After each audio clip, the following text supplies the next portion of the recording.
Struck.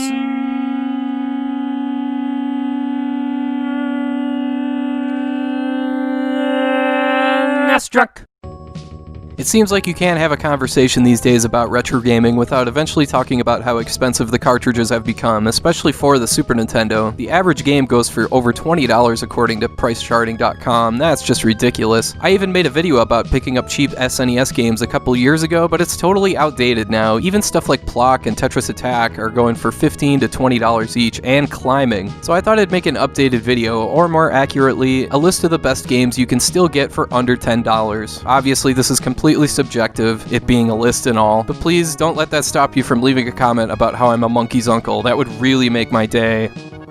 13.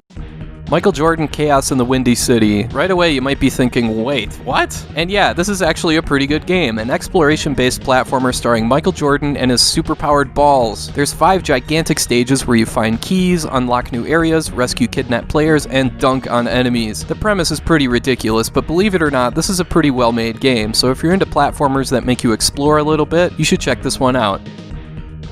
12. Boxing Legends of the Ring, otherwise known as Chavez 2, is a game you usually see like 3 or 4 copies for every time you go to a used game store, but this is actually one of the better 16-bit boxing games out there. No, it's not as good as Super Punch-Out, but it holds its own by implementing classic boxing strategy elements as well as a fantastic visual style. You also get to fight as guys like Sugar Ray Leonard and Roberto Duran. I know not everyone's into boxing, but even if you're not, this game still has its strengths. 11. Addams Family Values is a top-down adventure game where you play as Uncle Fester trying to rescue baby Pubert. In addition to the adventure-style combat, there's some RPG elements here too, like upgrading your attack, your equipment, and your life bar. Sadly, there's no battery save here, only passwords, but still, this is a solid game that you wouldn't expect to be that good, especially if you remember Fester's Quest for NES. If you're into games like this, Addams Family Values is by far the cheapest option out there. 10. Hyperzone is a fast-paced Mode 7 rail shooter that came out early in the SNES lifespan and has managed to stay a cheap cartridge even with prices going crazy with almost every other game. Some people may be turned off by the visuals here, which can be, let's face it, downright ugly at times, but this is still a perfectly fine shooter that can be really challenging at times. There's not much to the gameplay, what you see is what you get here and that's it. No other game modes or options or anything, but still, sometimes it's fun to just sit down and make stuff go boom. 9. Ken Griffey Jr. presents Major League Baseball. Come on, you knew I'd bring this game up. This is by far the best baseball game on the system and one of the best sports games ever made. And even if you're not that into baseball, you'll still have a good time playing this one, whether it's a 162-game season or a home run derby. It's easy to get a grasp of both pitching and hitting, and the art style has aged really well. This is one of my favorite games ever. 8. Super Empire Strikes Back. You could probably pick from any of the 3 Super Star Wars games on the SNES since they're all pretty cheap, but I've had the most fun with this one. Maybe it's because it's the best movie of the 3, I don't know. But yeah, this game is infamously difficult, easily one of the hardest games on the Super Nintendo. The enemy patterns can be hard to grasp, the respawning here is insane, and some of the boss fights are downright ridiculous. Still, it's just cool to hear that music in 16-bit form, and it's cool to play as Luke and Han and Chewie. 7. Tiny Toon Adventures Buster Bust Loose. This is one cartridge from my earlier cheap SNES games video that hasn't changed much in price for whatever reason. It's a side-scroller made by Konami that features all sorts of bonus games that add a lot of variety, and it also represents the source material very well. I know this game has kind of like a childlike vibe to it, but it's definitely a worthwhile playthrough and a well-made game. 6. SimCity may be seen as a pretty limited game today, but sometimes it's still nice and relaxing to just sit back and build a city while that tranquil soundtrack washes over you. This is an easy pick for this list, it's always been super cheap, and it's a great challenge to try and legitimately build a city. Of course, if you'd rather put in the money code and just build an entire city made out of airports, that's cool too. 5.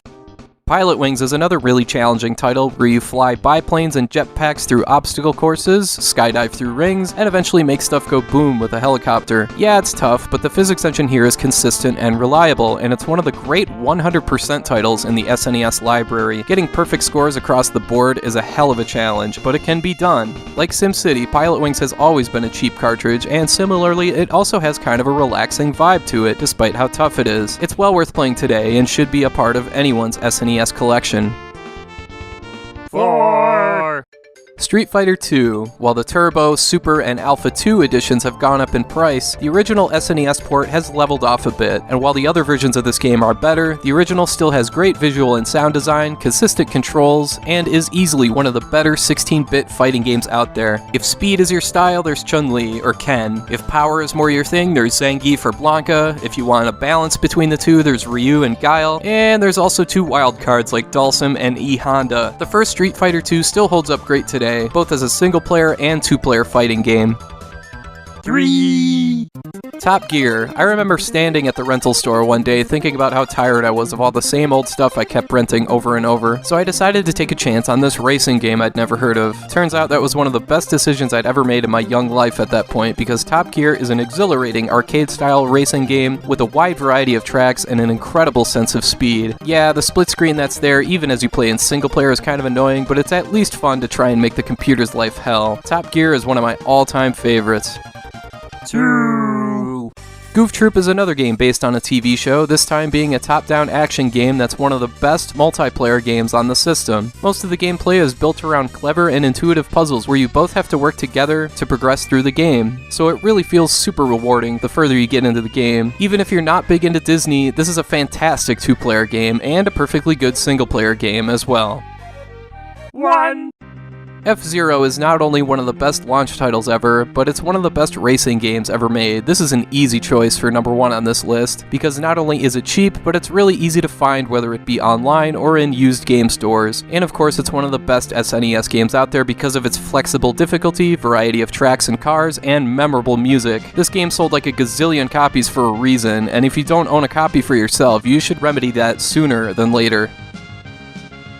Alright, that's it for games under $10. Now, I know that if I simply expanded the price threshold to $15, that opens up a whole new echelon of games like Tetris Attack, Killer Instinct, Star Fox, Phantom 2040, X-Men Mutant Apocalypse, Total Carnage, Prince of Persia, on and on. The thing is though, prices for those games are steadily increasing, so I wanted to pick $10 games that have mostly stabilized in price over the years, and I think these 13 that I picked are about as good as you're gonna find in that price range.